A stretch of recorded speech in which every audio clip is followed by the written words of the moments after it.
Hi guys, welcome to the channel. I hope you all are doing great. हम लोग Canada चले गए थे, टोरंटो। तो बहुत अच्छा, मैंने एक गैप किया है, बहुत अच्छा ब्रेक लिया है अपने लिए, अपनी फैमिली के लिए। सब लोगों ने वहाँ पे चिल आउट किया। हम लोग अपने एक फ्रेंड के यहाँ गए थे और हम लोगों ने वहाँ पे बहुत अच्छे से चिल आउट किया। घर में ही रहे थे most of the time, because winter का टाइम है और कनाडा में तो और भी ज़्यादा ठंड होती है। लकीली कोई स्नो नहीं था, तो हम लोगों ने टोरंटो गए, थोड़ा सा आजू बाजू घूमा डाउनटाउन में, तो अच्छा लगा। एक थोड़ी सी आउटिंग भी हो गई, चिल आउट किया घर में बैठ के, केक खाया, मफ़िन खाए, हॉट चॉकलेट पिया, तो अनहेल्दी हेल्दी मिक्स करके खाया और फ्रेंड्स के साथ बहुत अच्छा टाइम स्पेंड किया। वो लोग बहुत ही स्वीट हैं, बहुत सारी चीज़ें उन्होंने हम लोगों को बना बना के खिलाई और बहुत ही ज़्यादा डिलीशियस थी। जब आप घर से बाहर निकलते हो तो कोई और आपको जब कुछ बनाकर खिलाता है तो वो कुछ भी बहुत बेसिक सी चीज़ भी होती है ना, लेकिन वो भी बहुत अच्छी लगती है। क्योंकि हम हमेशा अपने घर का खाना बना बना के, अपने हाथ का खाना टेस्ट कर करके ना एक टाइम पर बोर हो ही जाते हैं। तो कभी हमें लगता है कि वो मोनोटनी ब्रेक होनी चाहिए। या घर में जब बच्चे बड़े हो जाते हैं वो कुछ भी बनाते हैं ना, थोड़ा सा चेंज मिलता है। एक आप हेल्प करते हो, वो आपको खाना बनाते हैं, तो मेजरली जो खाने का टेस्ट होता है ना, वो उन लोगों का होता है।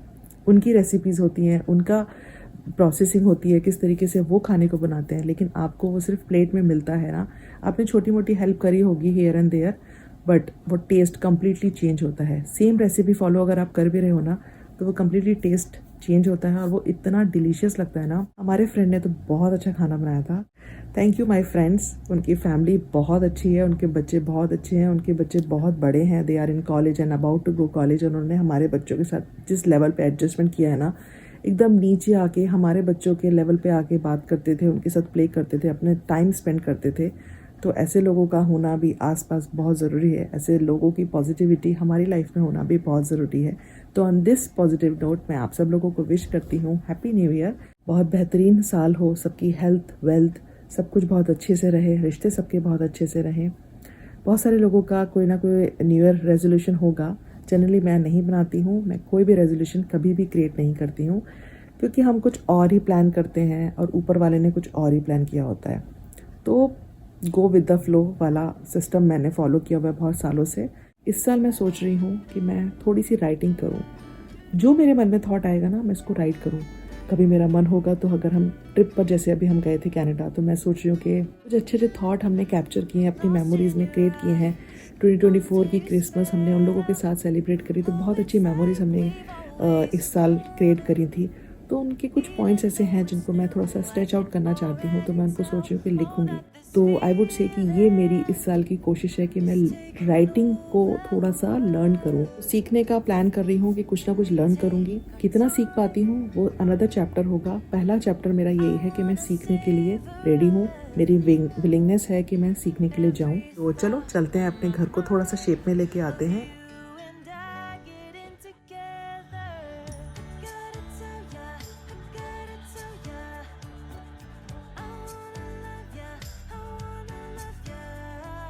मेरे पास ना ये बेडशीट पड़ी हुई थी। हमेशा यहाँ पर एक फिटेड बेडशीट और एक लूज बेडशीट आती है सेट में, अलॉन्ग विद 2 पिलो कवर्स और 1 पिलो कवर जैसे भी होता है। तो जो फिटेड बेडशीट थी वो कब से फट गई थी। बहुत पुरानी बेडशीट है ये मेरी। आई वुड से जब मैंने यूएस में फ़र्स्ट टाइम आई थी तो मेरी फ़र्स्ट परचेज़ थी ये मेरे बेड के लिए। तो ये बेडशीट मुझे आज भी बहुत अजीज़ है, इसको मैंने बहुत संभाल के रखा है। हाँ, थोड़ा बहुत फेड हो गया है इसका कलर ओवर द टाइम, अब इतने साल भी तो हो गए हैं, लेकिन इसका मटेरियल ना काफ़ी अच्छा है। इसका जो लूज़ बेडशीट है वो हम लोग आज भी यूज़ करते हैं अपने बेड के लिए। फिटेड बेडशीट थी, वो फट गई थी, तो उसके यूज़ करने के काफ़ी सारे ऑप्शंस थे, जैसे कि पिलो कवर बनाना, कुशन कवर बनाना, टेबल मैट्स बनाना, नैपकिन्स बनाना, या फिर टेबल का फुल कवर बनाना। तो जो फुल कवर था टेबल का, वो जो हॉलीडे प्रिंट और विंटर प्रिंट का होता है, वो अननेसेसरी एक्सपेंसिव था मार्केट में। मैंने देखा था, मुझे रेड कलर में देखा, ब्लैक कलर में देखा, दोनों में काफ़ी एक्सपेंसिव था और मुझे फैब्रिक में चाहिए था। इनफैक्ट स्टोर में ही मुझे ख्याल आया कि मैं अपनी बेडशीट को यूज़ कर लेती हूँ। मेरे पास पुराना एक टेबल मैट है, उसके कवर का मैं साइज़ ले लूँगी, तो मुझे मेजरमेंट के लिए भी एक रेफरेंस मिल जाएगा और मैं अपनी बेडशीट को भी यूज़ करूँगी।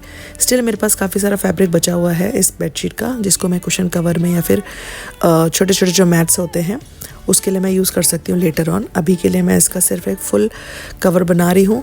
अभी मेरे पास कोई लेस नहीं है, लेकिन अगर मैं इसके साथ रेड लेस भी ऐड करूँगी तो वो काफ़ी अच्छी लगेगी। पर नाउ मैं इसको कॉम्प्लीमेंट करने वाली हूँ रेड रनर से। रेड रनर मेरे पास बहुत अच्छा कलर का रेड है, वो मैंने आइकिया से बहुत सालों पहले लिया था। वो उसके साथ बहुत अच्छे से कॉम्प्लीमेंट करने वाला है क्योंकि इसका जो बेस है वो रेड और बेज कलर में है, जो कि बहुत अच्छा लगता है। रेड कलर के कॉन्ट्रास्ट के साथ उसकी इक्वेशन बहुत अच्छे से बैठ जाती है। और यहाँ पर मैं एक और टिप आपको दूंगी कि आप इस तरह के ना टेप यूज़ कर सकते हो। ये एडेसिव टेप होते हैं। अगर सिलाई करना नहीं आता, स्टिचिंग नहीं आती है या फिर मशीन भी नहीं है घर में, तो फिर हम इस तरह के हेम एडेसिव टेप्स आते हैं, उनको यूज़ करना है। जो भी आपका एरिया होता है वहाँ पर आपको उसको फिक्स करना है और उसके बाद हॉट आयरन यूज़ करनी है। काउंट बाय 5 to 6 सेकेंड हमें होल्ड करना है और उसके बाद जो हमारा टेप है, इसका जो एडेसिव है वो मेल्ट हो जाएगा और हमारे फैब्रिक को अच्छे से फिक्स कर देगा। तो इसको मैं बहुत यूज़ कर चुकी हूँ, पहले भी मैंने काफ़ी बार यूज़ किया है। मोस्टली मैंने टेबल मैट्स ही बनाए हैं क्योंकि वो स्ट्रेट अवे होते हैं और उनके साथ कोई ट्विस्ट एंड टर्न नहीं होता, तो उनके साथ ये टेप को यूज़ करना बहुत ईजी होता है। अदरवाइज़ जैसे स्ट्रेट कर्टन्स होते हैं, उनकी अगर लेंथ को एडजस्ट करना है तो उसके लिए भी ये टेप बहुत सही होते हैं। कुशन्स कवर्स के लिए भी बहुत अच्छा होता है। जहाँ पर भी स्ट्रेट हमें स्टिचिंग करनी होती है ना, उसकी जगह पे हम इस टेप को यूज़ कर सकते हैं, तो हमारा काम इजी हो जाता है, फिक्स हो जाता है और ये आराम से वॉश भी हो जाते हैं, कोई प्रॉब्लम नहीं है। मैंने तो काफ़ी यूज़ किए हुए हैं, तो मुझे आइडिया है इसका और उसको मैं ढूंढ भी रही थी बहुत टाइम से। फिर मुझे लगा कि चलो ये बहुत अच्छा आइडिया है। एक एडेसिव ग्लू भी आता है जो कि मैंने पहले आपके साथ शेयर किया था, जिसके थ्रू मैंने अगेन स्प्रिंग का एक टेबल मैट बनाया था। वो वीडियो भी मैं यहाँ पे लिंक कर दूँगी, अगर नहीं देखी तो आप देख लेना, आपको आइडिया लग जाएगा कि आप एडेसिव ग्लू भी यूज़ कर सकते हो और एडेसिव टेप भी।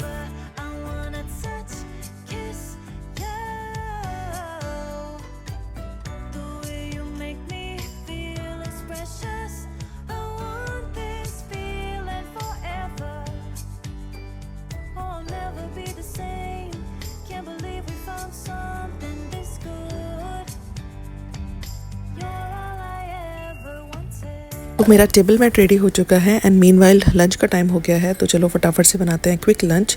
उसके लिए मेरे पास कुछ लेफ्ट ओवर सब्जियां थी, जिसमें ब्रोकली थी, मटर, कॉर्न, गाजर, सब कुछ था। तो मैंने सबको मिक्स कर लिया, थोड़ा सा मैंने उनको स्टीम कुक किया है और उसके बाद मैं उनको फटाक से एक प्योरे टाइप में कन्वर्ट कर दूँगी ब्लेंडर के थ्रू और उसका मैं आटा गूँधूँगी। तो इस तरह के जो आटे होते हैं ना, वो बच्चों को परोठे बना के खिलाने में भी काफ़ी अच्छे रहते हैं, हेल्दी होते हैं। क्योंकि जनरली मेरे बच्चे तो ब्रोकली नहीं खाते, तो मुझे हेयर एंड देयर कुछ टिप्स एंड हैक्स यूज़ करने पड़ते हैं ब्रोकली इंड्यूस करने के लिए उनके साथ।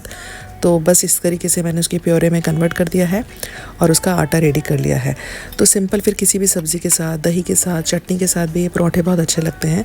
तो आज मैंने बनाया है बीन्स आलू की सब्ज़ी, विच इज़ वेरी रेगुलर सब्ज़ी, नथिंग स्पेशल अबाउट दैट। और ये बनाएंगे हम अपनी ग्रीन चपाती। तो अभी हम लोग अपना लंच कर लेते हैं क्योंकि आज ब्रेकफास्ट नहीं हुआ था, तो थोड़ा सा अर्ली लंच होगा और आई वुड से कि ब्रंच होगा। और जब बच्चे आएंगे तो मैं उनके लिए फ़्रेश पराठे रेडी कर दूँगी।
Lost in your eyes, under your spell.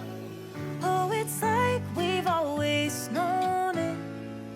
Even though it's new, I can already tell. Oh, that this feeling is taking over.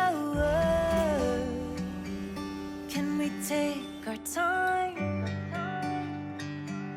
I wanna savor us.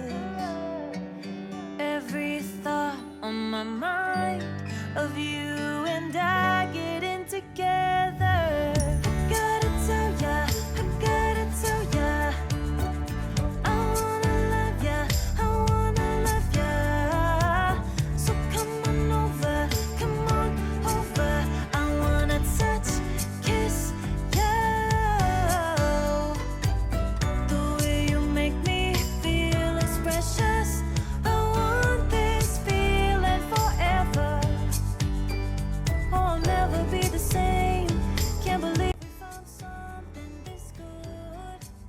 Since मैंने बताया था कि एक लूज़ कवर और एक फिटेड शीट होती है, तो फिटेड शीट जो थी वो ख़राब हो गई थी, तो उसको मैंने मेज़रमेंट करके कट किया और उसका टेबलमेंट बना दिया और आपने देखा कितना ब्यूटीफुल वो लग रहा था। अब बची जो लूज़ कवर वो हम यूज़ करते हैं, वो इंटैक्ट है और वो बहुत ही ब्यूटीफुल लगती है। एकदम रूम में ना कोजी वाइब्स आ जाती हैं जब भी मैं येलो लाइट्स ऑन करती हूँ। तो बस इस तरीके से ना विंटर वाइब्स के साथ ये बेड रेडी हो गया, नीचे डाइनिंग एरिया भी रेडी हो गया। और मैंने सेम प्रिंट में बच्चों के लिए भी लिया है, उनका बंक बेड है, तो मैंने उसके लिए ट्विन साइज़ में टारगेट से बेडशीट्स ले रखी हैं, जिसको मैं शेयर करूँगी फिर किसी वीडियो में। वो भी बहुत अच्छी हैं, सिंस वो बिल्कुल ब्रांड न्यू है तो उनका कलर तो बहुत ब्राइट है, बहुत अच्छा रेड है वो। ये किंग साइज पूरा सेट है, तो king bedsheet, king pillow cover होते हैं, बट हमारे पास जो पिलो है वो फुल साइज के हैं। तो मैंने यहाँ पर एक डिफरेंट मिक्स एंड मैच करके व्हाइट कलर के पिलो यूज़ किए हैं, जो मेरी मॉम के थे, उसमें एम्ब्रॉयडरी हो रखी थी। होते थे ना पहले इस टाइप के, तो ये उनके पास काफ़ी पुराने थे, तो वो मैं लेके आ गई थी और मैं इसको बेडशीट के साथ यूज़ कर रही हूँ, क्योंकि व्हाइट सबके साथ अच्छे से मल्ज हो जाता है। तो गाइस, ये था आज का वीडियो। आई होप आपको पसंद आया होगा, आइडिया पसंद आया होगा कि चीज़ को मॉडिफाई कर सकते हैं, लाइक बेडशीट, कर्टेंस या फिर टेबल मैट्स को। और अगर वीडियो पसंद आया है तो लाइक करना, शेयर करना और चैनल को सब्सक्राइब करना। I will see you in my next video. Till then take care and bye for now.